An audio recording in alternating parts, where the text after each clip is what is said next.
Depression আৰু anxiety এই শব্দবিলাকৰ লগত চিনাকি হ'বৰ মোৰ বেছি দিন হোৱা নাই।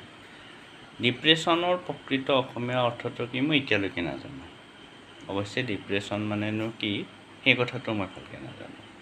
এই কথাটো শুনিছিলোঁ এজনী ছোৱালীৰ মুখেৰে, মোৰ প্ৰায় সমবয়সীয়া হ'ব চাগে। সেই ছোৱালীজনীয়ে বাৰে বাৰে ডিপ্ৰেশ্যন শব্দটো ইউজ কৰিছিল। মই প্ৰথম শুনিছিলোঁ তেতিয়া ডিপ্ৰেশ্যন মই এটা অনুমান কৰিছিলোঁ ডিপ্ৰেশ্যন মানে হয়তো হতাশাগ্ৰস্ত, নিজে বিচৰা এটা কাম হয়তো পোৱা নাই, সেইটো হতাশ হৈছে, তাকে ডিপ্ৰেশ্যন বুলি কয়। কিন্তু লাহে লাহে বুজিলোঁ যে ডিপ্ৰেশ্যনটো আচলতে ভয়ংকৰ শব্দ, আৰু এই ডিপ্ৰেশ্যনটো আচলতে যিকোনো বেমাৰতকৈও ভয়াৱহ। মই পঢ়িব পৰা মতে কেঞ্চাৰতকৈ ভয়াৱহ হৈছে এই ডিপ্ৰেশ্যনটো। এই ডিপ্ৰেশ্যনটো আচলতে নিজৰ মানসিক অৱস্থা, মানুহে সেইটো নিজে নিজে সৃষ্টি কৰা এটা সমস্যা বুলিহে মই ভাবোঁ।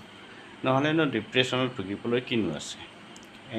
আজিকালিৰ যিটো প্ৰতিযোগিতাৰ যুগ, সেই প্ৰতিযোগিতাৰ যুগত নিজকে তিষ্কি থাকিব নোৱাৰা বুলি অনুভৱ কৰি মানুহে নিজকে নিজে কেতিয়াবা হতাশাগ্ৰস্ততাত ভোগে, আৰু সেইটোৱে ডিপ্ৰেশ্যন বুলি মই সহজ অৰ্থত ভাবোঁ। কিন্তু এইবিলাক অৰ্থহীন কথা, কাম নাই, এইবিলাক ভাবি কেতিয়াও সময় লছ কৰি লাভ নাই। সদায় বুজিব লাগে, মোৰ এজন বন্ধুৱে কৈছিলে যে সদায় ভাবিব লাগে আই এম দ্য বেষ্ট, মোৰ নিজৰ নিশ্চয় কিবা এটা আছে, গতিকে মোৰ নিজৰ যিখিনি শক্তি সামৰ্থ্য আছে সেইখিনি মোৰ কাৰণে ছাফিচিয়েণ্ট, আৰু সেইখিনি যদি ভালদৰে মই জীৱনত প্ৰয়োগ কৰিব পাৰোঁ তেতিয়াহ'লে আমি সফল হ'ব পাৰিম।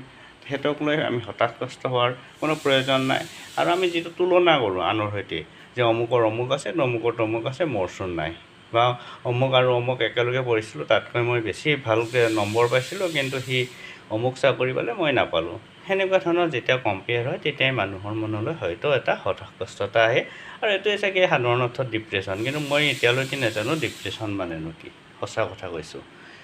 আৰু এটা আহিলে এনজাইটি বুলি এতিয়া নতুন শব্দ, এইটো মোৰ কাৰণে একেবাৰে নতুন, মই সঁচা কথা কৈছোঁ, মই অস্বীকাৰ নকৰোঁ। এনজাইটি মানেনো কি মই এতিয়ালৈকে ভালকৈ নাজানো। এনজাইটি মানে এনে সাধাৰণ অৰ্থত গম পাইছোঁ যে পাহৰা হয়, নতুবা কিবা মানে মূৰৰ বিষ হয়, এনেকুৱা ধৰণৰ।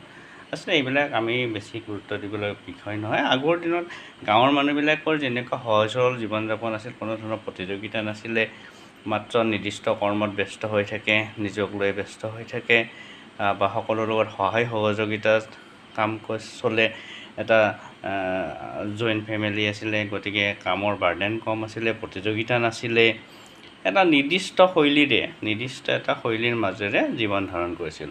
গতিকে সেইটো সহজ সৰল আছিলে।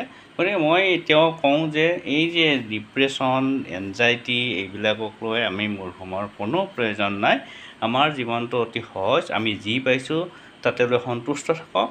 আত্মসন্তুষ্টি হ'লে আপোনাৰ কোনো ধৰণৰ সমস্যাৰ সৃষ্টি নহয়। হয়, মোকতো বিভিন্ন মানুহে এতিয়াও উপলুঙা কৰে, তাচ্ছিল্য কৰে, কিবা কিবি কয়, কিন্তু মই সেইবিলাক লৈ বেছি গুৰুত্ব নিদিওঁ। মই নিজক ভাল পাওঁ আৰু নিজক লৈ খুবেই সন্তুষ্ট। এইখিনিয়ে যদি সকলোৰে মনত থাকে তেতিয়াহ'লে কোনো ধৰণৰ এনেকুৱা ধৰণৰ নতুন শব্দ, ডিপ্ৰেশ্যন, এনজাইটি, এইবিলাকে কোনোদিনে ঠাই ল'ব নোৱাৰিব। হয়নে নহয় বাৰু? আপোনালোকে ভাবি চাবচোন। ধন্যবাদ।